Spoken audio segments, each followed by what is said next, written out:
Hi, Mr. Contini. My name is Maribel. I'll be presenting signs and symptoms of autism. My name is Giselle and I'll be talking about genetic inheritance. My name is Annalyn and I'm presenting autism diagnosis. My name is Chantal and I'll be doing the causes of autism. My name is Neil. I'm going to be present service and support for autistic children. And I'm Fatima and I'll be talking about the overall definition of autism. Alrighty. So what is autism? Autism spectrum disorder is a neurobiological condition that can affect the normal function of the gastrointestinal, immune, hepatic, and endocrine and nervous system.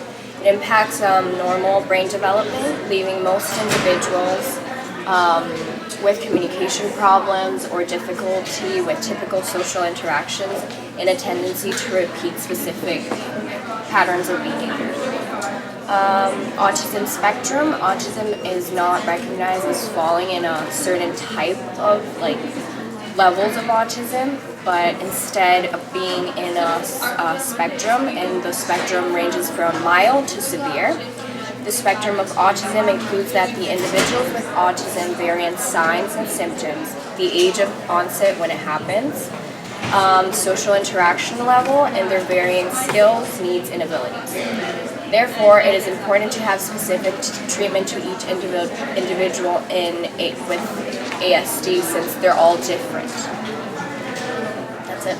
I'm going to be talking about the causes of autism, and according to Autism Speaks, there are two types of causes of autism. One is environmental and one is genetic, and based on research, the cause of autism is idiopathic. That means there is no known cause, but because scientists were able to research if it's genetic or environmental, they predispose some factors that may contribute to autism. The first one that I'll be talking about is the environmental factors, and according to Canada, Autism Speaks Canada, there are two types of exposures to chemicals. So you have the thalidomide and the valproic acid, which are chemicals that have been linked to autism, and events like during or after birth. So normally advanced perinatal age at time of conception. So this includes both the mom and the dad, and perinatal illness during pregnancy, extreme maturity, low birth weight, and certain difficulties during birth. And this normally happens to the mom, and particularly those involving period of oxygen to the baby, when there is no oxygen going to the baby brain, and the mother exposed to large levels of pesticides and air pollution. This is normally environmental factors, and heavy metal exposures, virus and bacteria. There are other causes such as genetics causes, and this basically, according to the National Institute of Neurological Disorder and Strokes, genetic mutation, which involves certain changes in the DNA sequence and the hereditary material in human beings. So it occurs in parents' sperms or egg during fertilization. Mutation occurs in the cell as a fertilized egg divides, and these mutations affect only a single gene that undergo changes of copies during variation in which the DNA stretches, containing multiple genes, and normally it affects identical twins and twins that are not so identical. So normally when a mom has autism and she has a twin, it's more prevalent. It's more prevalent in twins that are not identical, and if the mom contract rubella during pregnancy, tuberculosis. There are also other causes of autism.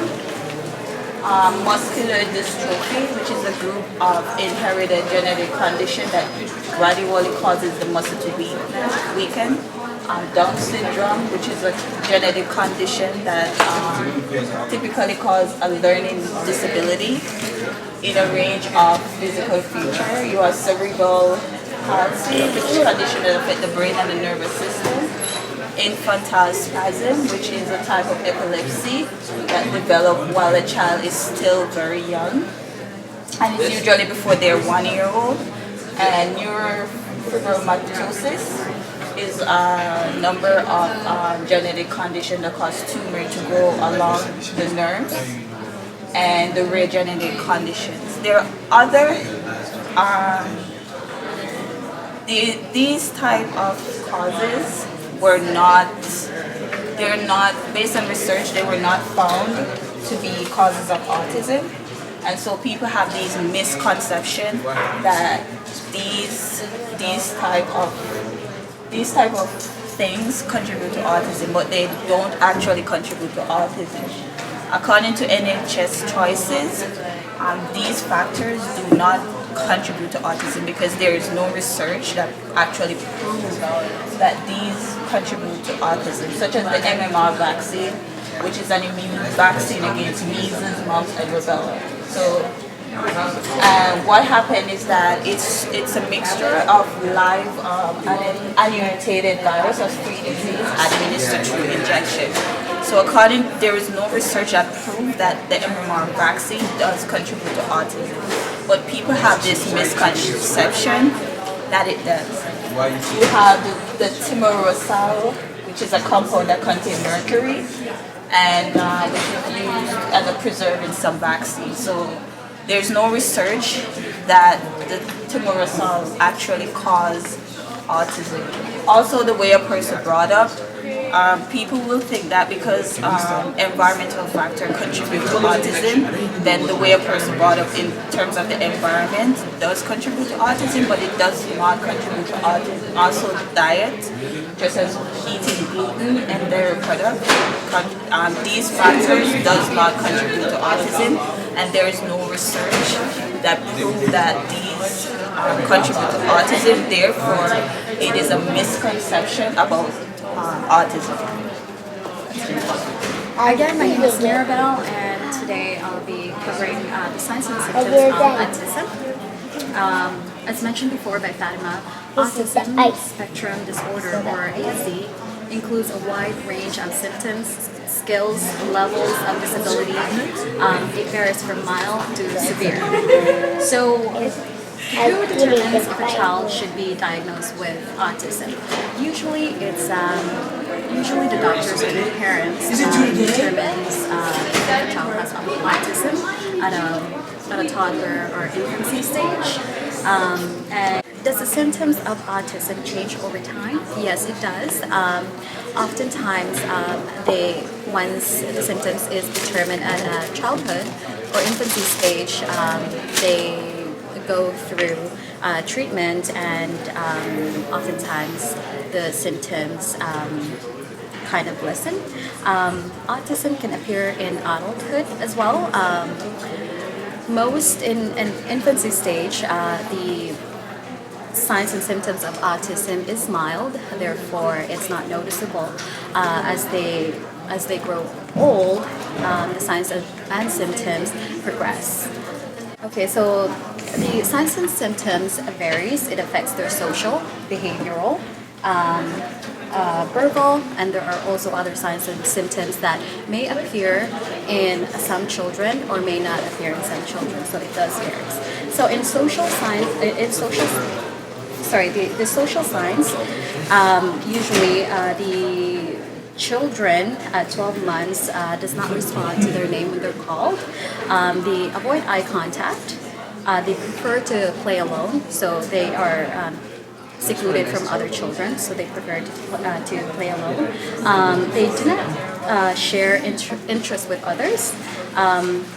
They only interact when they want something. So when they wanted to, for example, if they wanted juice, or that would be the only time that they would interact with the parents. They have a flat or inappropriate facial expression. They do not understand personal boundaries. they resist physical contact, and is not comfortable by others during distress. They have trouble understanding other people's feelings, talking about their own feelings. So basically, if, for example, they don't look back onto the person to see how the mother or the father's expression if they are hurt. The verbal signs and symptoms of autism is they often have delayed speech. They repeat words over and over again, reverse pronunciations. They give unrelated answers to questions, and they do not point out or respond when you're pointing at something. They uses a few gestures, such as waving goodbye, etc. Talks in a flat, robotic, or singing songs, voices. Does not pretend in play. So they don't, basically, children with autism, they don't pretend to play like normal children. They pretend play, for example, having, for girls, they have a tea party. They don't have that. They don't understand jokes, sarcasm, testing. It's just their level of cognitive is just not the same as a normal children. Behavioral signs, they line up toys and other objects. They play with toys the same way every time, so they have repetitive pattern. They like parts of objects, specifically wheels. If they're playing with a guitar, they may focus on a string. They're very organized as well. They get upset by minor changes, has a sense of interest, has to follow certain routines. Children with autism has repetitive movement, like waving hands or rocking their bodies, etc. The other signs symptoms would be hyperactivity. Some children with autism are very hyperactive. They're impulsive, short with attention span, aggression, causing self-injury, temper tantrum, unusual eating and sleeping habits, unusual mood or emotional reaction, lack of fear, more fear than expected, unusual reaction to the way things sound, smell, taste, look, and feel. Thank you. It's about autism diagnosis. So here there's no medical test that could diagnose autism. However, physicians and psychologists would evaluate their behavior, and most parents would be the first who would notice that their child is showing some sort of unusual behavior, such as failing to make eye contact and not responding to his or her need, or playing with toys in unusual or repetitive ways. There's two classifications to diagnose a child. First one is the MCHART-R, which is medical checklist of autism in toddler, a list of informative questionnaires for a child, and the result would imply whether the child would go for further evaluation, especially such as pediatrician, neurologist, psychiatrist, or psychologist. And these are the example of the MCHAT-R, and these are the questionnaire for parents to answer.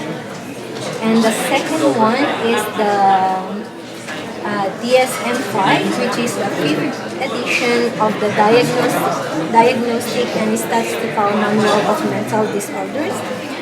And it is used to diagnose mental and behavioral conditions, and they're mostly like the same as the MCHART-R, that it's a question that the parents would answer about their child. Okay, so I'm going to be talking about genetic inheritance, and genetic inheritance contributes to autism in extremely heterogeneous ways, with many different loci underlying the disease to a different extent in different individuals. This disease, due to the inheritance, does affect the people that develop autism in different ways. Not all children with autism or all people with autism react the same way. Over the past decade, chromosomal micro airway analysis, also known as CMA technologies, have facilitated investigation of chromosomal dilations and duplications with much greater resolution, defining an important role for smaller chromosomal structural variation in the human disease. So this technology is to help detect the autism beforehand, but there's nothing that they could possibly do to prevent it.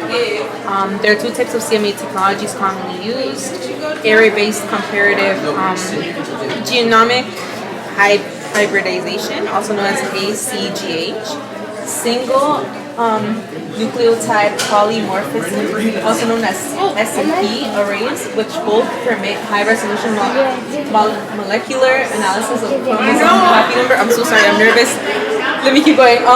The SNP array performs SNP genotyping in addition to detecting gene dose and has the advantage, therefore, of being able to detect specific inheritance patterns such as uniparental disomy, which cannot be detected by ACGH. The de novo mutations may result in dominant phenotypes, and the majority of CNVs are inherited from either one of the parents, who may display some autism traits, but clearly without satisfying criteria for the autism disorder. I found this journal online.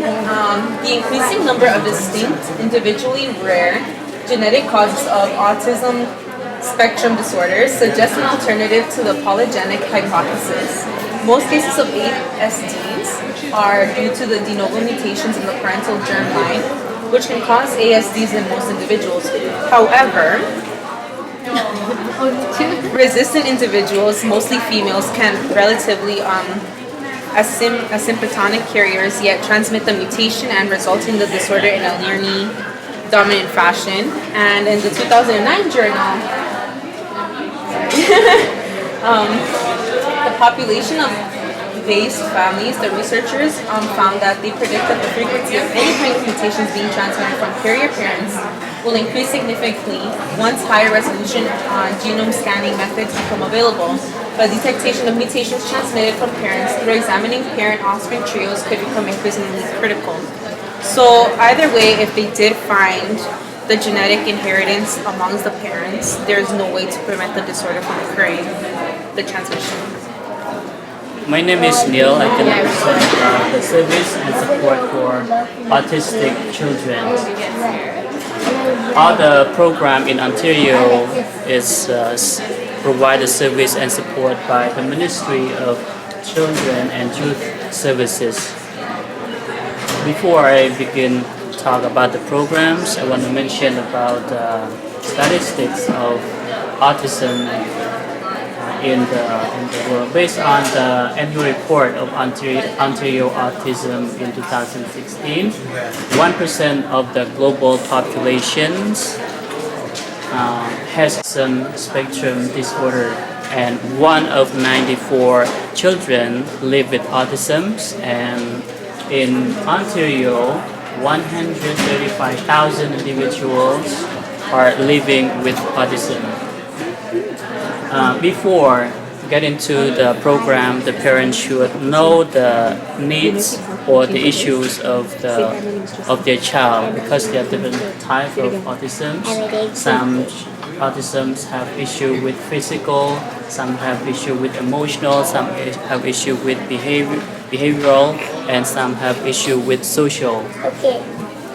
These are the programs that provide by the Ministry of Children and Youth Services. Before the child can get the service from these programs, they have to meet the requirement. They have to live in the geographic service area, and moreover, they have to have diagnostics from the doctor or psychologist saying that they are having autism. So they can receive these services. And there are two options of receiving services. They can receive it directly from the Ministry of Children, Youth and Services, or they can get fund and looking for a private services to get trained of the program. So the programs is Autism Intervention Program, Applied Behavior Analysis, Base Services and Supports, School Support Programs, Respite Services, Lunch Break Camps, and Summer Camps. Autism Intervention Programs, there are two parts. The first one, Support Services. At this part, the service provider give advice, information, materials, and the training for the families and for them to get ready to get into the intensive behavioral interventions. And in the second part, intensive behavioral intervention in the program, there's a structured approach that can break down the barriers that isolate the children from the world around them. Uses systematic methods that encourage and develop the change behavior. Program goals are individually tailored each child based on thorough assessments that based on the unique strength and the needs of the children. And it's a practical, the focus on developing skills and each child needs for a greater independence. This is another program called Applied Behavior Analysis, Based Services and Support.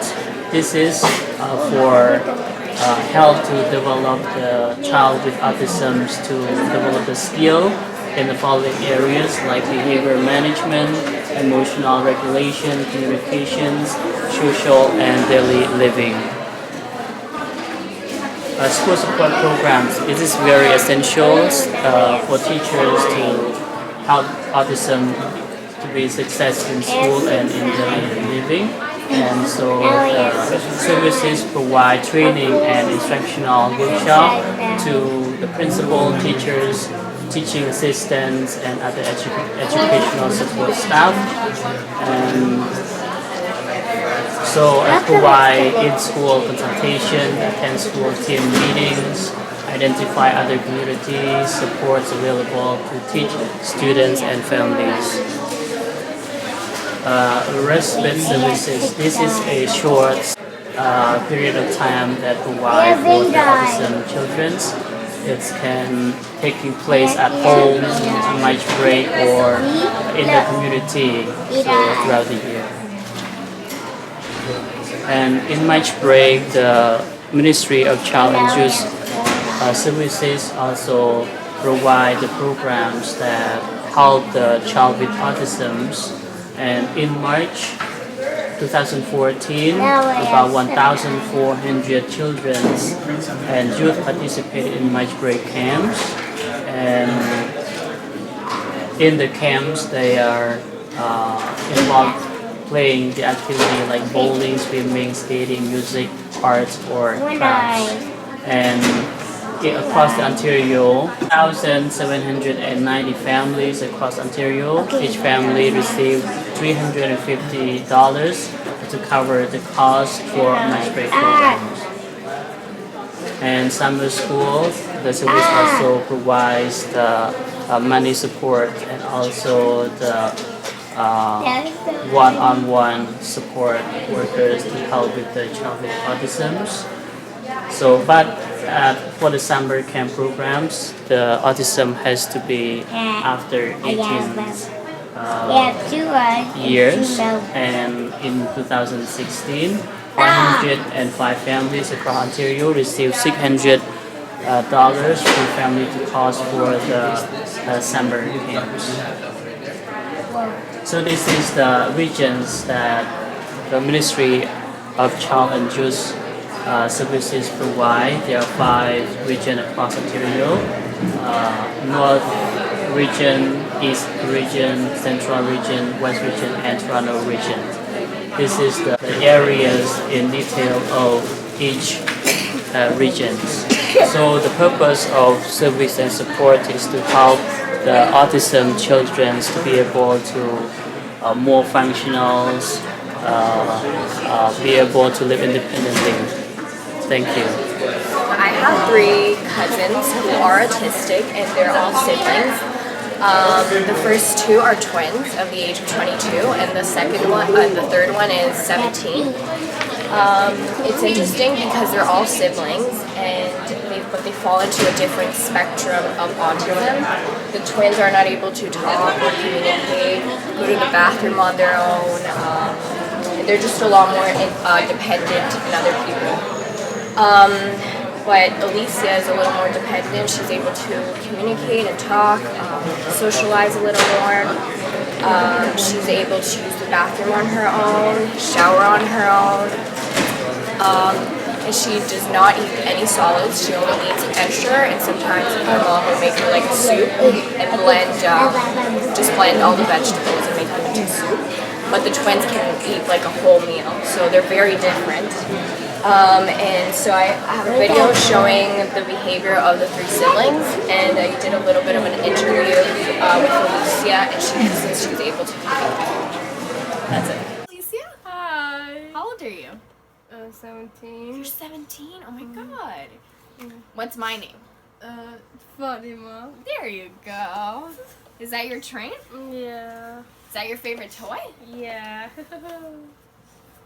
Do you know how to do some math? Yeah. Could you do this?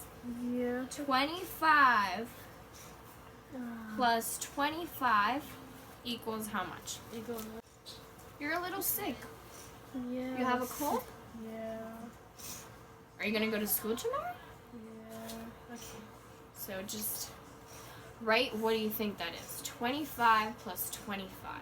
Because what? Yeah. You know how to do math, right?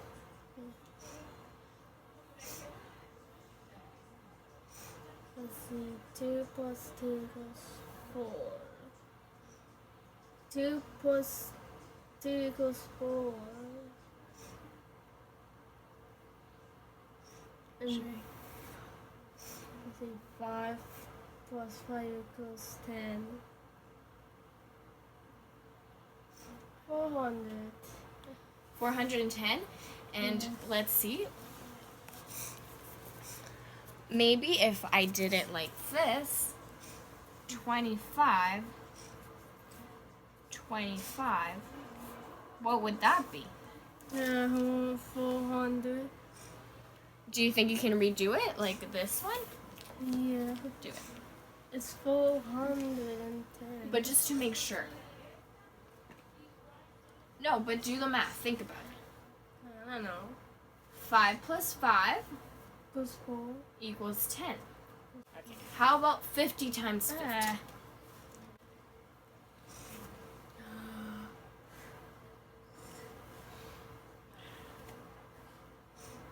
Let's see. 5 plus 10. And 0. And you add the 0. That's correct. You're so good at math. Thank High you. five. She got it. So 50 plus 50 equals how much? 100. There you go.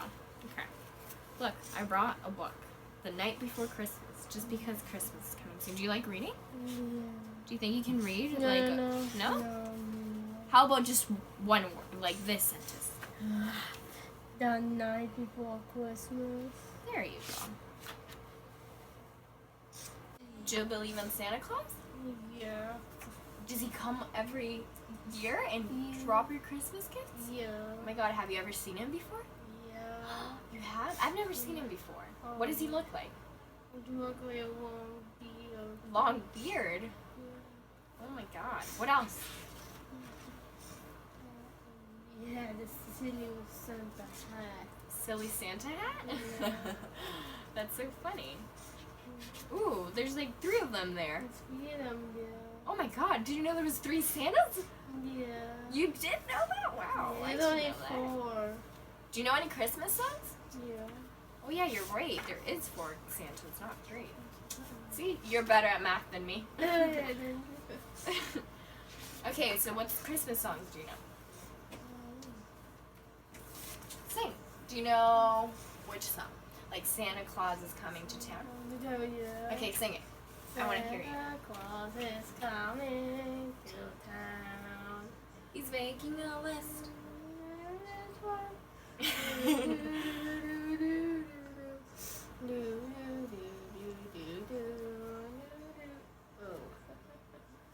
All right, Alicia, say bye to the.